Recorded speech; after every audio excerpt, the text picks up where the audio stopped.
and then in that case we can display the appropriate error in here. So we're going to take a look at the error event and apply this to the Ajax options option.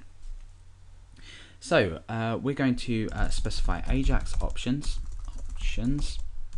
and this is going to be again in curly braces. So I'm going to supply the error option, and this is going to be a function, or the error event, sorry, within our Ajax options. And this function is going to take in XHR, index, status, and anchor. Now we don't require XHR, index, status, but we do require anchor. Unfortunately, we have to supply these parameters as well in order to be able to use this anchor. So if we do return an error, what do we want to do? Well, we want to go ahead and place an error inside of our area. So essentially what we want to do is place the error inside of here. So we need to reference anchor.hash, and then we can apply some HTML or some text into there. And the text I'm going to apply in is could not load page. So let's go ahead and just break this up a little bit just so it looks a bit neater. Let's bring this down here, and then let's go ahead and bring this down here just so it doesn't look as messy. Let's check here, can come down there, and this error function here can go ahead and come down as well.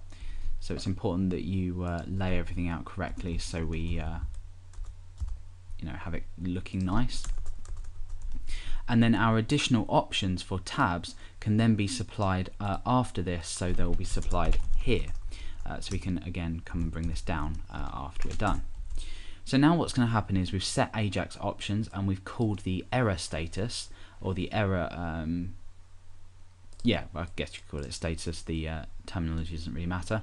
And then we're taking the specific area that we're placing this into, so the anchor that's applied to it, and then we're just putting could not load page into there. So let's go ahead and refresh. All the rest work. When I click loop, it says could not load page because we're trying to load that loop.php file that I put into the link earlier here.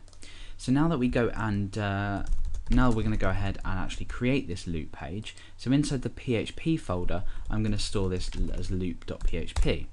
Now inside here, I'm just going to create a just a simple loop that's going to run through numbers 1 to 10.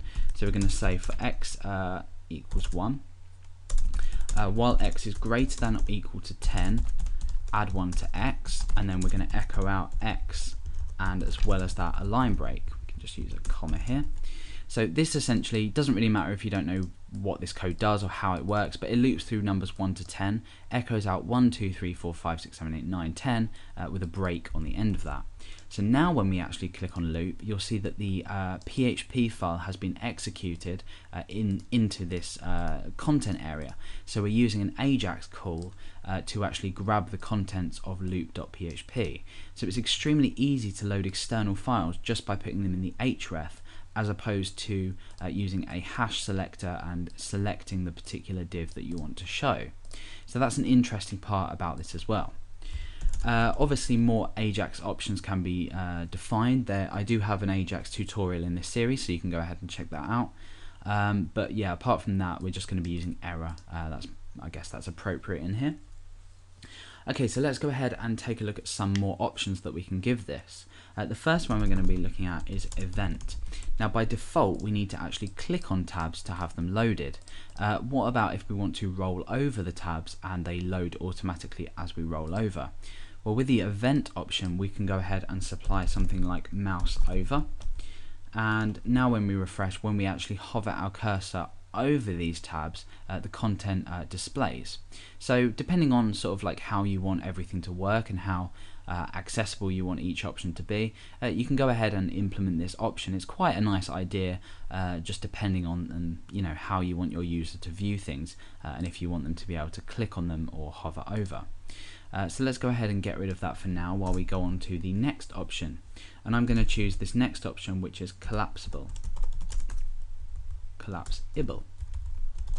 And I'm going to set this option to true. Okay, so let's go ahead and refresh the page.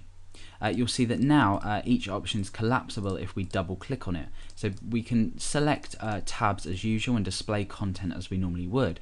However, we can go ahead and collapse the content as well if we click on the same tab that's currently open. So I can collapse that content and it's no longer in view. So this would be more useful, for example, something that a user wants to, well, let's just take the example. Let's say you had a few of these under each other. For example, particular settings for a user. If the user no longer wanted to see this, they could just click that and they could work on the rest of the page. Obviously this takes up quite a bit of space in terms of if you wanted to keep your page nice and short, so the collapsible option is quite a good idea in that case. So the next thing we're going to look at is making these tabs sortable. So for this, we're not supplying an option, but to the end of here we're binding on a couple of functions that are going to allow this to be sortable. So at the end of this tabs just here, we want to go ahead and make these sortable.